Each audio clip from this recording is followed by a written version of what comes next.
There are several moments when you're building a big project that you care about a lot, that you're going to resist it. Your body is going to recoil from it.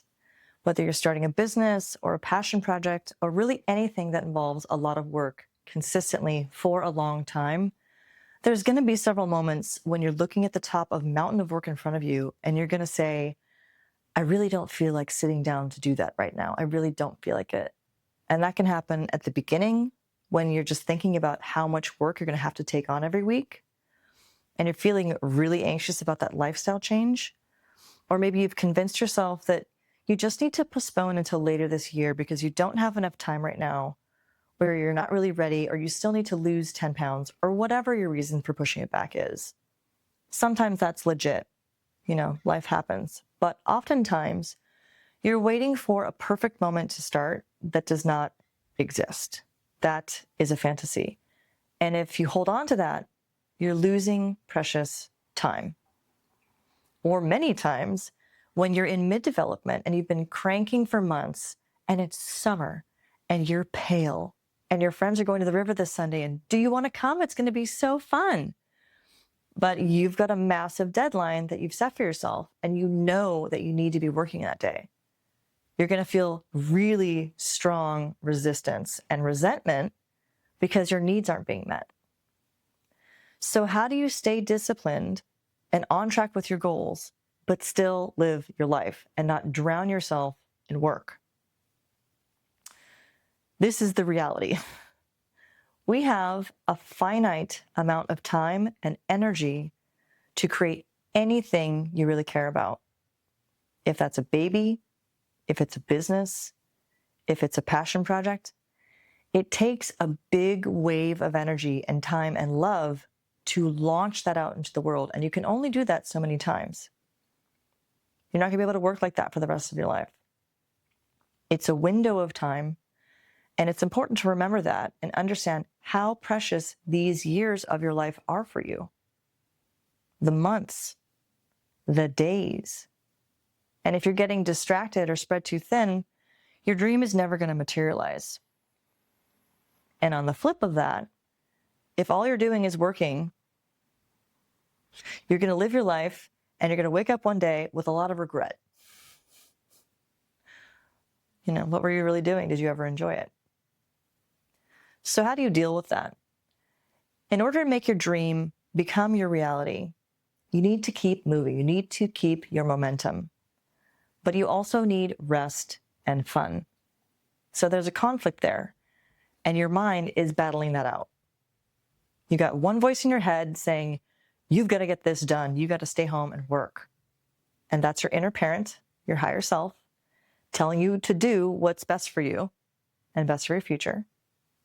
And then there's this other voice that's like, I need a nap. I need to go out with my friends, or like, this can wait until, later in the year because I'm not ready yet. And that voice is your inner 18-year-old self, just trying to live your life and feel free. And here's the thing, they're both right.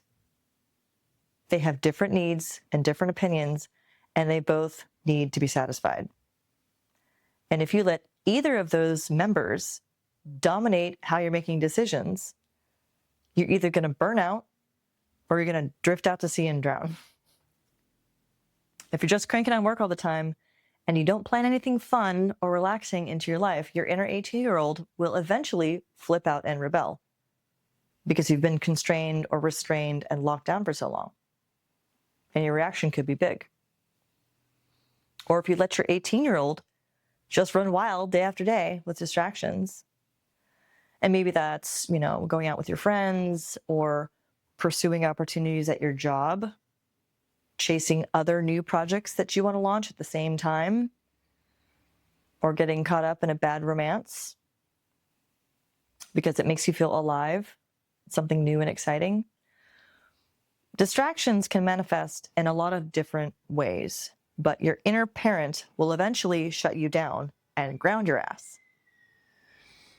And that might take a while, maybe years. Maybe one day you wake up with a cloud of shame and disappointment hanging over your future because you didn't keep your momentum. and we're keeping on top of it. I've lived through both of those scenarios, either totally burning myself out and working too much, or being too distracted by other people and shiny objects. And I don't recommend either of them. That's living in extremes, and it is not sustainable. So how do we manage this problem? We find balance. We learn how to negotiate with our inner parent and our inner 18-year-old. So how could you satisfy the needs of both family members?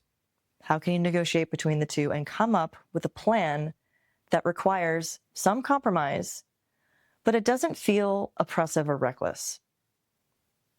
For example, your friends are going to a show on Friday that you really want to go to, and you miss them, and you need that break. But you also have a deadline on Monday, and you know that you have to make some time to prep for that.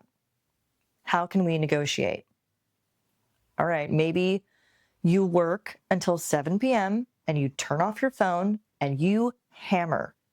You skip dinner plans, but you meet them after to hang out and see the show and have fun.